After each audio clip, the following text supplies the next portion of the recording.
G'day and welcome to another episode here on the Hidden Why podcast. Today I sit down with Adriene Caldwell and we're discussing her book, Unbroken, Life Outside the Lines. What a powerful conversation about trauma, healing and resilience. Man, she has one incredible story. Like honestly, I could have listened to her stories all day. We delved into her upbringing, her childhood and how she escaped from the trauma that she lived through until her mid-20s. And the periods in her life that changed because of that, and how she's then gone on to overcoming those traumas to emerge unbroken, hence the title of her book, Unbroken, Life Outside the Lines. A powerful conversation, I would say, dramatic, courageous, inspirational, and just an indication that regardless of what we've gone through, regardless of the level of trauma we may have experienced in our life, there is always hope, there is always an opportunity to go beyond that and to actually find a deeper sense of happiness in life. So you're going to really enjoy this conversation with Adriene. So please reach out to her, pick up a copy of her book and connect with us as well at thehiddenwhy.com or through socials, and let us know what you thought or what you really enjoyed about this conversation. We'd love to hear from you. Please enjoy this conversation with Adriene Caldwell. Hello Adriene, welcome to the Hidden Why podcast. Great to have you here today. Thank you so much for having me. It's a pleasure to be here. Over there in Houston, Texas. Yes, it is very hot, humid, little bit like I describe Houston, where I'm at, as kind of like the armpit of Texas. So we're very near the Gulf, and it's just humid and nasty, but great for being in the sun. So I'm a sun baby. I love being outside in the sun. So good for barbecue, huh? Yes, absolutely. I want to get over there. I was just going to say, I work with a big company that's over there, and they're based everywhere, right? But they do these big conferences, and I hope one day they'll do it over there at Texas. So that'll give me a good excuse to get there as well. We've got some of the best barbecue in the world. Yeah, I know. Well, cool. Look, thank you for coming on the show. You've got a fairly significant story that we'll delve into parts of, I'm sure, today. But based on your upbringing and your trauma, you've written a book now. And really what I found most inspiring was, I think it was in your words potentially, that, you remain unbroken. There's nothing that we can not overcome, regardless of the level of trauma we have. And some people have significant trauma, others have more quiet trauma, but it affects us in many ways. And some people just can't seem to push through. So I'm hoping sharing your story today will help people realize that, hey, I've got this. I can make things change, and I can still live a remarkable life. Absolutely. I think first, it's important that we never compare traumas. Everybody's trauma is unique and tragic for that individual. And I never compare and I never minimize anyone else's trauma. But yes, my book and my reason for being here is to show that there is light at the end of the tunnel, that even though you're in if someone's in a very difficult situation, that is most likely temporary. It doesn't have to be permanent. And you can take steps, just maybe start with baby steps, but you can move forward and you can get out of that situation and overcome it. So that's really quite a bit of the book. And what I hope to accomplish with the book, which is Unbroken, Life Outside the Lines. Yeah. So we've got a link here, guys, in the show notes, so you can check it out there and grab a copy of the book, please, to support Adriene. Unbroken, Life Outside the Lines. So I want to start by just delving into your story, if that's okay. And really, I mean, you had years of trauma by the sounds of it. Without going into depth myself, I don't really know your story, but can you tell us a bit about your upbringing and how that all played out? Sure, absolutely. So my book, Unbroken, Life Outside the Lines, covers my life from early childhood to early 20s.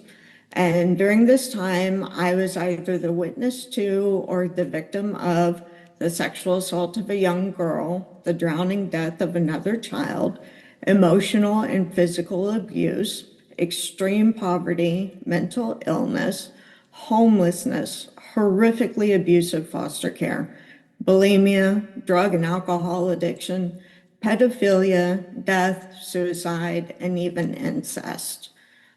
So I Wow. have, It's quite yes, a bit of baggage to carry, right? and It's it hard to know where to it's go from there. But I mean, so you grew up in the foster care system? Was that the story, or partly. yeah? So my mother was schizophrenic and physically abusive.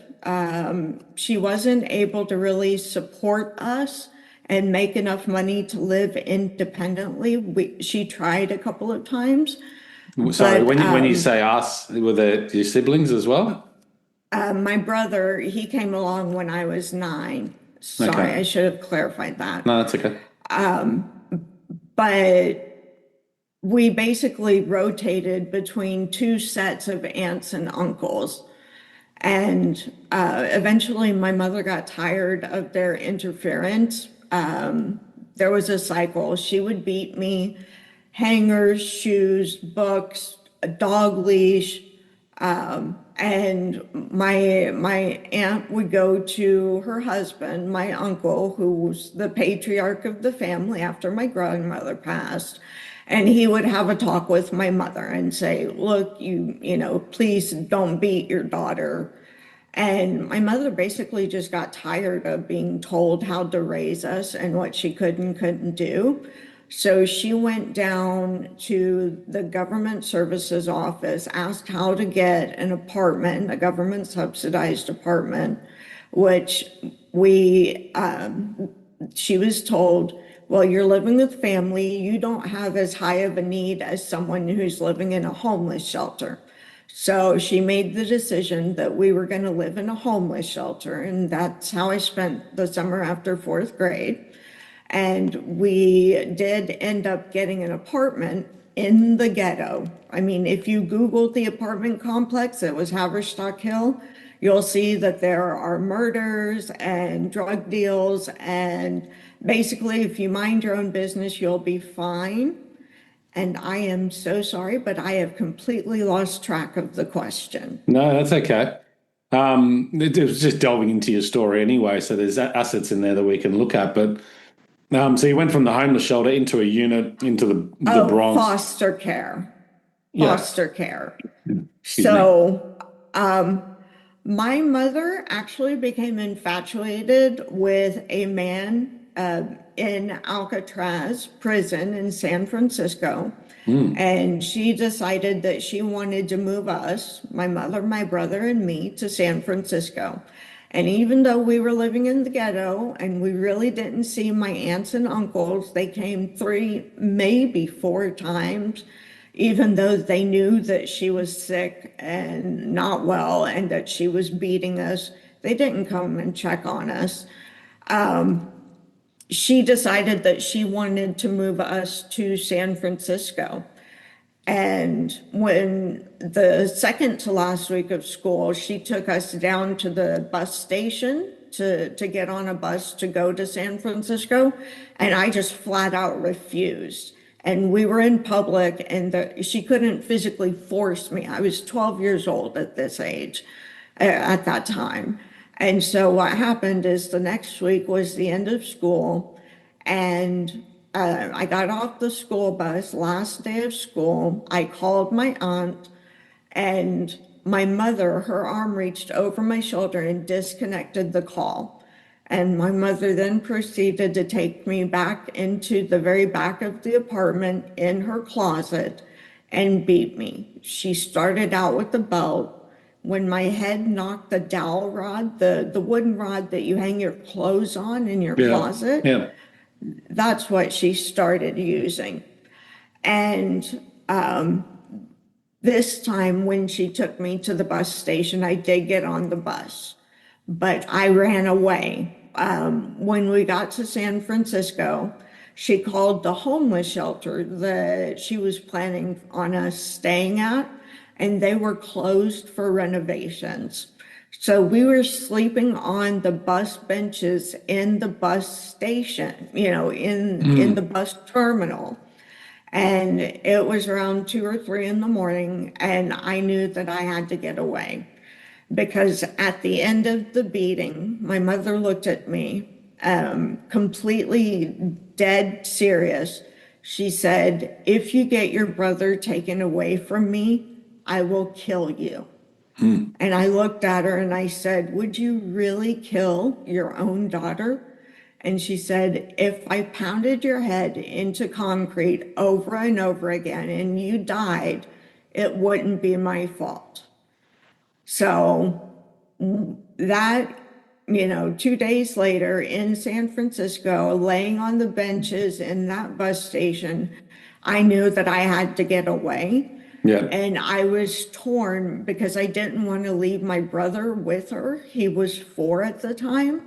But I knew that I couldn't, he was on the same bench as her. And I knew that if I woke him up, Yeah. it would probably wake her up and I wouldn't be able to get away.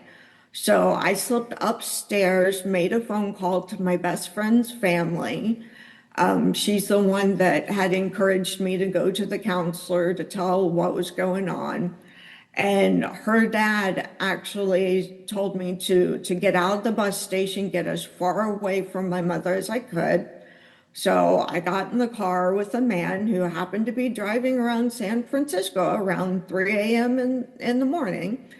And I showed him the bruises on my arms and I explained what was going on. And when we pulled up to a stoplight, he put his hand on my left thigh. And the next stoplight, I got out. I got out of the car and I ran. And there was this really posh hotel that I walked into. And of course, this is late 80s, maybe early 90s. I'm not sure, but they had a wall of payphones.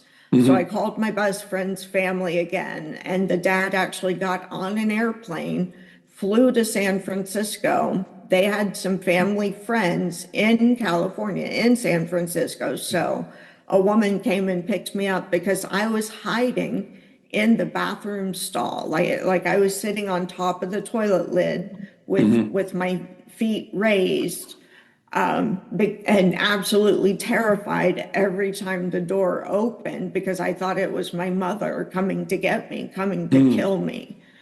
So I ended up flying back with my best friend's dad, and CPS was called. And when the social worker told the dad that I couldn't stay with them, that I had to go with the social worker and go be in a girls' home for a few days because my best friend's family had to go through interviews and home inspections and things like that before they could allow a foster child to live.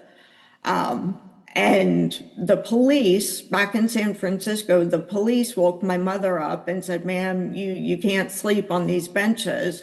And they realized that she had nowhere to go. And Dave, my brother, was taken into custody. And by the end of that week, he was flown back to Houston. So we were placed in a foster home that my best friend's family knew from church. They were nice and wonderful. We only stayed there like a month or two. And then we went and lived with my best friend's family. And my mother relinquished rights with the expectation that that family was going to adopt both my brother and me and raise the two of us. Yeah. Now, that didn't work out. They kept my brother and they got rid of me because they were very upper middle class, like more upper than middle. And I didn't know how to behave in that environment. My Right. entire life, I had shared a mattress with Yeah. somebody. In the government apartment, I shared a mattress with my brother. In previous apartments, I had shared the mattress with my mother, my brother, and me. Before that, it was my grandmother, mother, Hmm. and me. Hmm. So, I'm coming from that. And they have a guest room, an entire room decorated and furnished for in case somebody decided that they wanted to spend the night, Hmm. like just on the off chance. That like blew my mind that you would have an entire room just on the I off chance guess. that someone might want to stay. Yeah. Right. So And you're about 13 years old at that stage? that's correct. And Okay. I And was you, just, oh, go ahead. I was going to say, and so at that point, you just couldn't fit in with the family, so they decided to pass you on? Pretty much. I got sent to go live with my Aunt Rose and Uncle John. And by then, all of the abandonment, the rejection, the emotional issues that I had, I I asked to leave.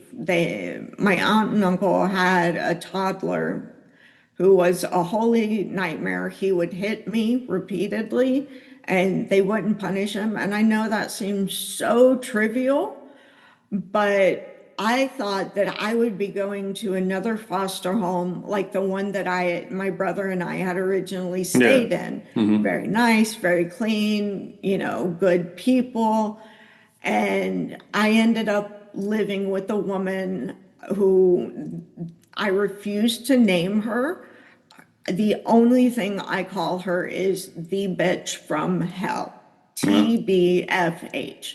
And in my book, that's what I call her, Yeah. TBFH.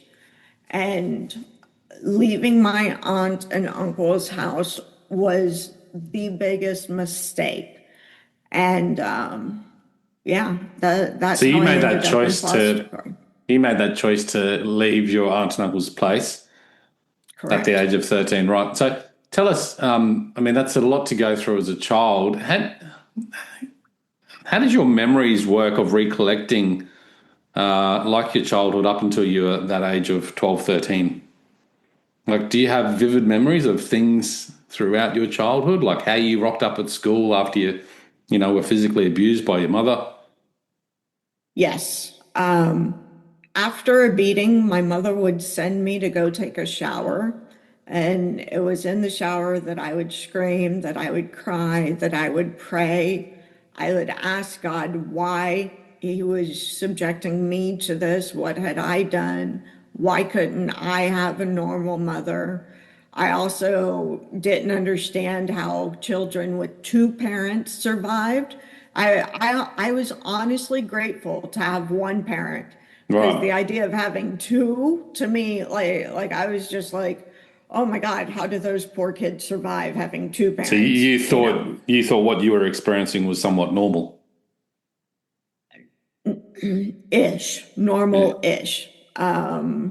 One aunt and uncle were very white trash and did not raise their children well. And during the times that my mother and I lived with them, they would scream out orders, go get me a Pepsi, do this, do that. It was always just yelling. And there was a souvenir from an amusement park, a paddle, and my uncle actually drilled holes in it to make it more aerodynamic, to make it hurt worse.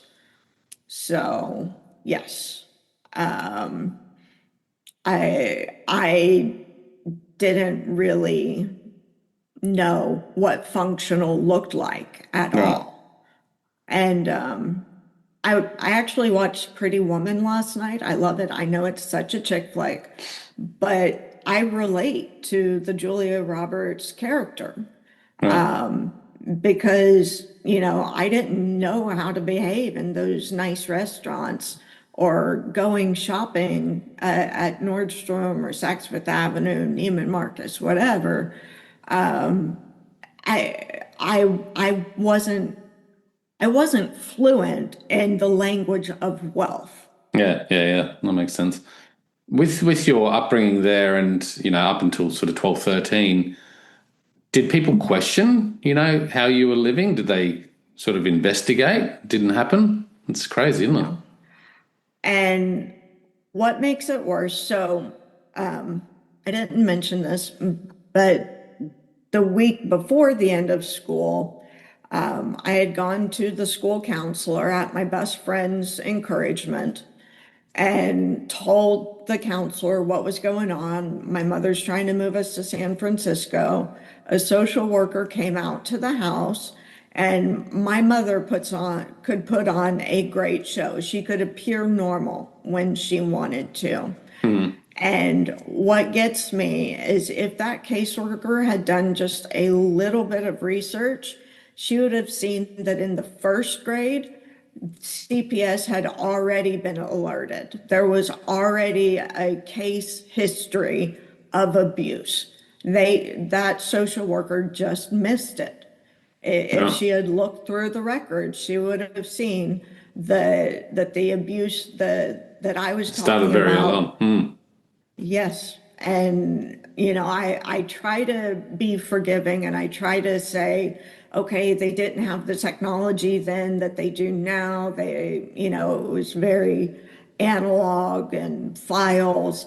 But I mean, if she had just taken 15 minutes to look at Yeah. the records, she would have seen it.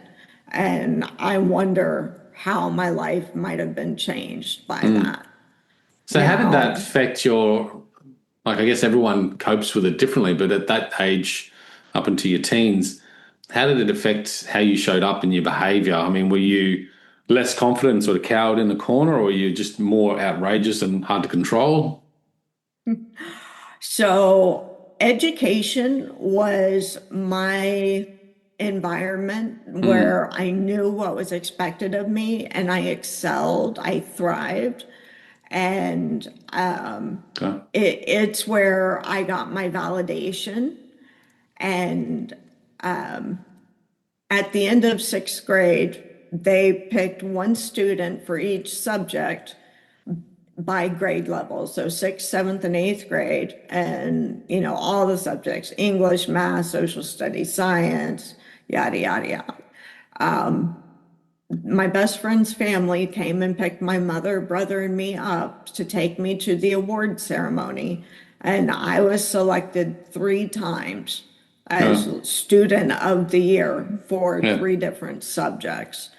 So, if you saw me in the school environment, I was the brown noser. I would always suck up to the teachers, and I would help with grading papers. And I would go to the library every morning. And usually I borrowed a book, and by the next morning, I had already finished it. I would stay up and I would read it by lamplight. There was a lamp right outside our apartment building. Yeah. If it was a really long book, it might have taken me 2 days. Mm. But, and my mother, for all of her craziness and all of the crazy things she did and said, she stopped me one time and just looked me dead in the eyes and said, Adrienne, school is your way out of this life. Getting A's will get you out of this life. And she was Okay. It's absolutely pretty right. powerful. Mm. Yes. So Yes. obviously, I mean, a fairly severe lack of love in your upbringing, and I still actually gave was you. diagnosed. Oh, Mm. I'm sorry. You're right. I was actually diagnosed with early onset attachment disorder. Hmm. So I don't form attachments to people the way that others do. Right. And I mean, I lost my grandmother at 7.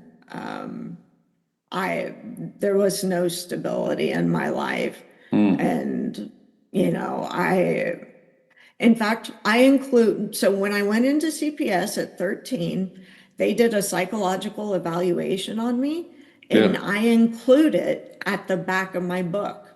at the back of Unbroken, Life Outside the Lines, I include the psychiatric evaluation and the abuse diagram, where there's this like paper doll drawn on, drawn on paper doll, and they marked all the bruises and scratches and everything from the last beating. So they're both included in the book. Yeah. Right. So fast forward, a lot more stories I'm sure we could delve into in that time, which I know you share in the book. Mid-20s, what was the breaking point for you? Oh, God. So in college, I got addicted to cocaine. I loved cocaine. And I did a lot of cocaine in a very short 5-month time span. And did you have other drugs and alcohol as well, or was cocaine the sort of thing? Cocaine was primary. And when I was doing cocaine, I didn't need to drink because it didn't really do anything. So, but I loved it. And I recognized that if I did not change, I was going to ruin my life. So, in the 11th grade, I received a congressional scholarship to do a 1-year foreign exchange to Germany. It's like an ambassadorship type program. And in college, I went back to my host family and I attended University of Hamburg. I say attended, I use that term very loosely. I occasionally showed up to class. Like it wasn't a formal foreign exchange program like what I did in the 11th grade. But I took myself out of that situation. I knew no one in Germany who did cocaine. And so I got off of that, but I substituted alcohol. So I graduated college with an international business degree. So I knew a little bit about accounting and finance and marketing, communications, but I couldn't do anything. I had no skills. I didn't have a degree in finance or accounting. I was just I was just like a blurb. And I graduated August 2001, and then 9/11 happened. Yeah. And there were 0 international jobs available. So my drinking just got more and more out of control. And I went through men the way that other women go through clothes. So I was very exploitive, I'm not sure. Yeah. I used men to pay for my life, to keep a roof over my head, and I would trade up. I would leave one to go for the next better one. And that's something that I'm deeply ashamed of, but it's true. And my alcoholism was just raging. And I finally had the same epiphany that I had with cocaine, that if I do not stop drinking, my life is going to be ruined. And I got myself out of Houston, which is where I knew the people. I don't know if you know, but alcoholics surround themselves with other alcoholics because it normalizes the behavior. So I decided to become a nanny. And I moved to Seattle and stayed there for 2 years. So. And what age were you then? 24 when 24? I moved to Seattle. Yes. So that's when you got clean, got off the alcohol? Yes and no. Yes I and was no. sober, and then I met this guy. He was on vacation. He was over from England, so he was British. And in the US, you can stay for 3 months without needing any kind of visa. And I met him at the end of his 2nd month. So we spent 4 weeks just, on dates and getting to know each other. He went home for 2 weeks and then he came back for another 3 months. And about halfway through, I said, you should find yourself some American girl and get married. And, hint, hint. And he's like, well, so do you wanna? And that was my marriage proposal. So Yeah. do you wanna? And I said yes, thinking that, okay, we're getting married for a green card just so that we can keep dating to see. And we were giving a wedding present when we got married. The weekend we got married, we conceived. I got pregnant with our daughter the weekend we got married. So to be clear, I was not knocked up. That's not why we got married. It was for a green card. Yeah. The pregnancy, complete and total surprise. I didn't even think I could have kids because for the past years, I had never used birth control and never even had a pregnancy scare. So, and it was having my daughter, and it wasn't immediate. My attachment disorder, I didn't bond with her immediately. She was born in August. And it wasn't until November 8th, I woke up hungover on the bathroom floor mat.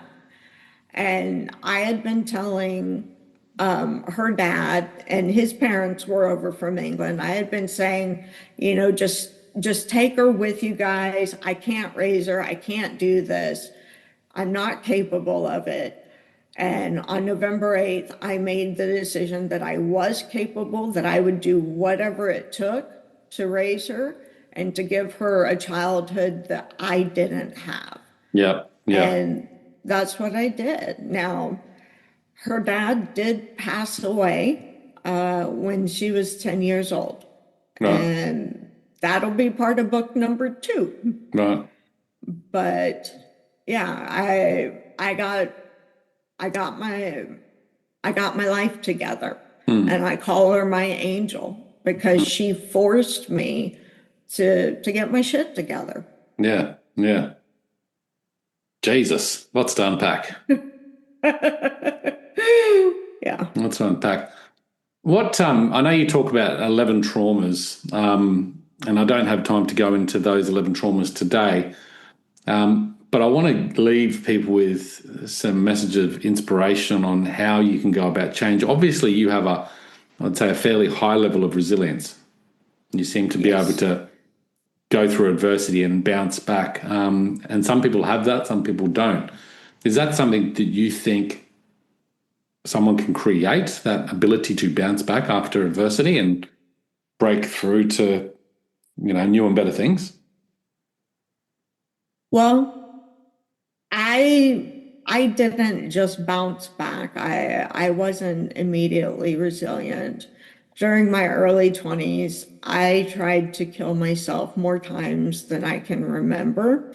In fact, I was so desperate to stop the pain and to leave this world that I actually did a suicide attempt when I was blackout drunk. People don't realize, but if you take Prozac and you mix it with alcohol, you get a walking, talking, functional blackout. Lights are on, nobody's home. And I was so desperate to just stop the pain. I was so hurt. I was so damaged that in my desperation, in a drunken blackout stupor, I downed a bottle of pills. And I woke up the next morning in a hospital bed, in a gown, and my aunt's in the doorway, and I'm like, what happened? Why am I here? And she said, Adriene, you tried to kill yourself. You overdosed on pills. I was like, no, I didn't. I swear, I didn't take any pills. I swear, I didn't. And she said, yes, you did. They did a toxicology report on you.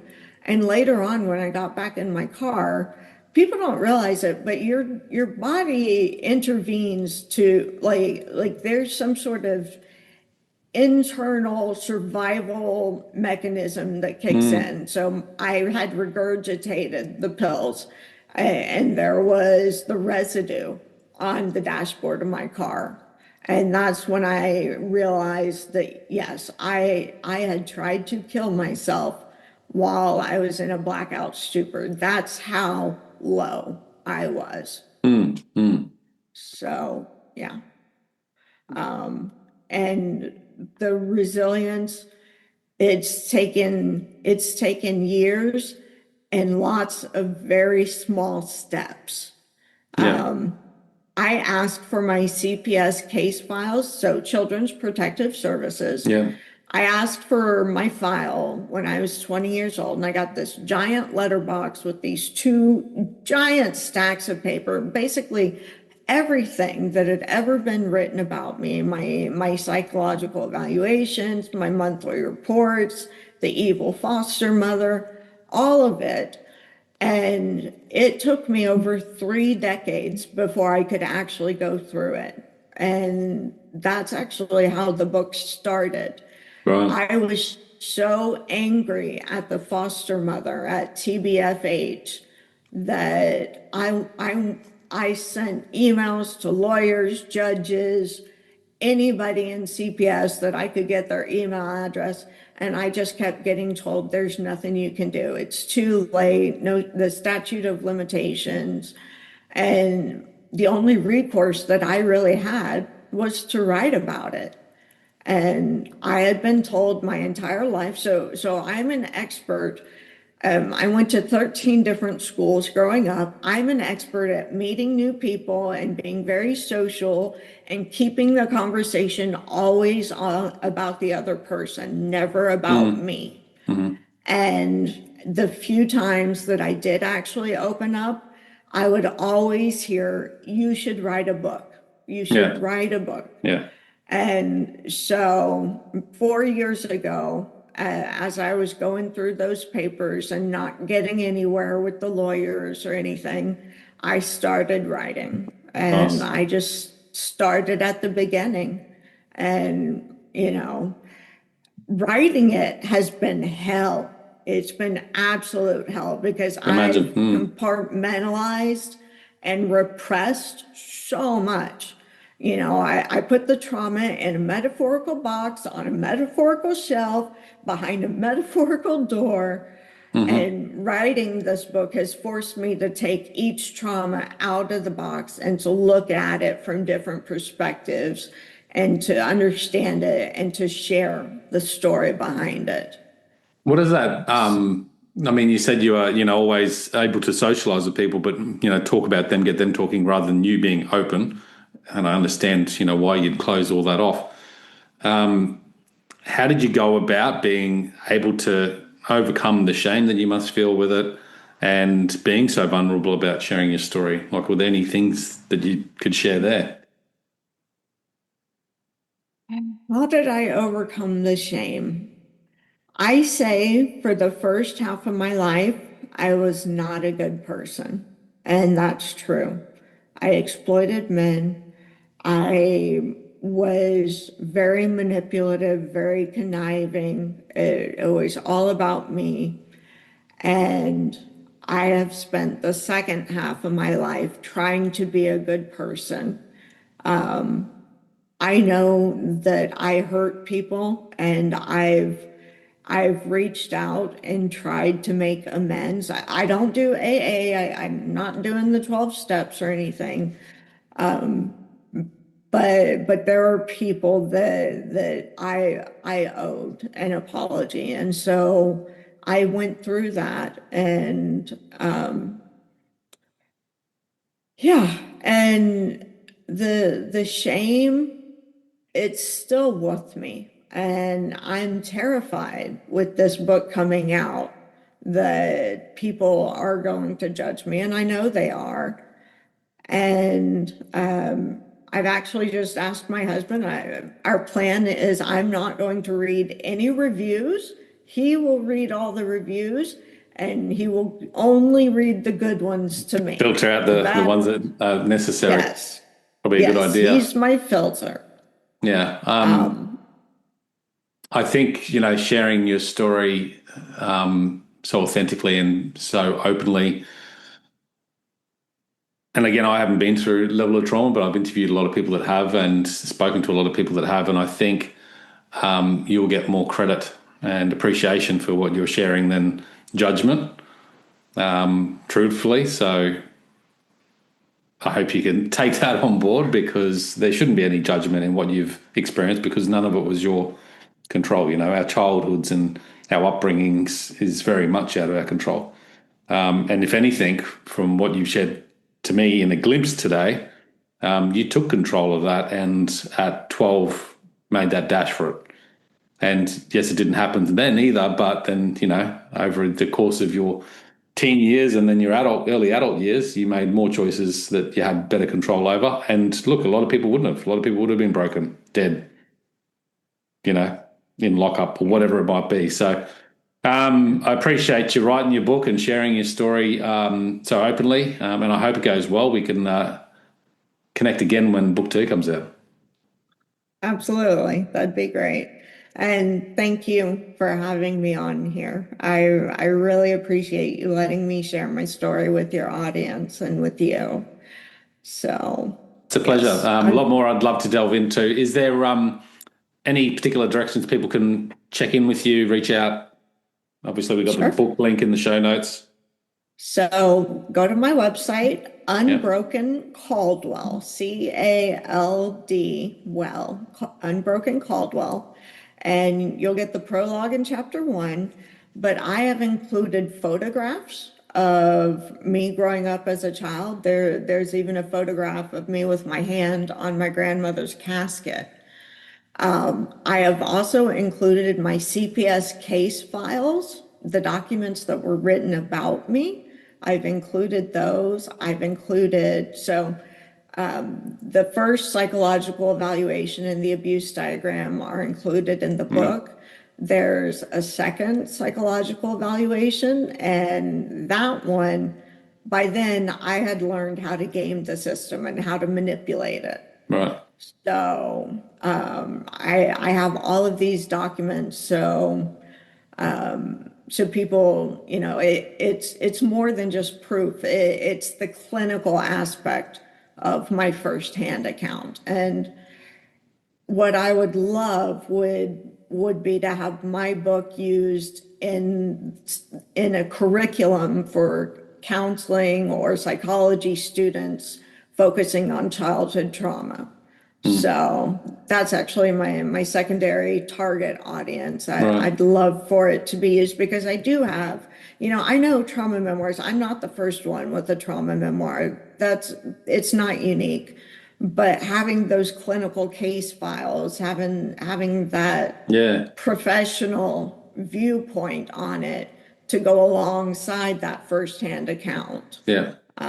Makes sense. I hope it goes somewhere. So. Makes sense. I'm sure it will, Adriene.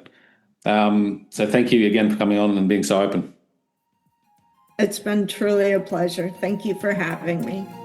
Guys, you can check it out at thehiddenwhy.com with all the show notes and the links there as well. Until next time, peace, passion, and purpose. See you soon.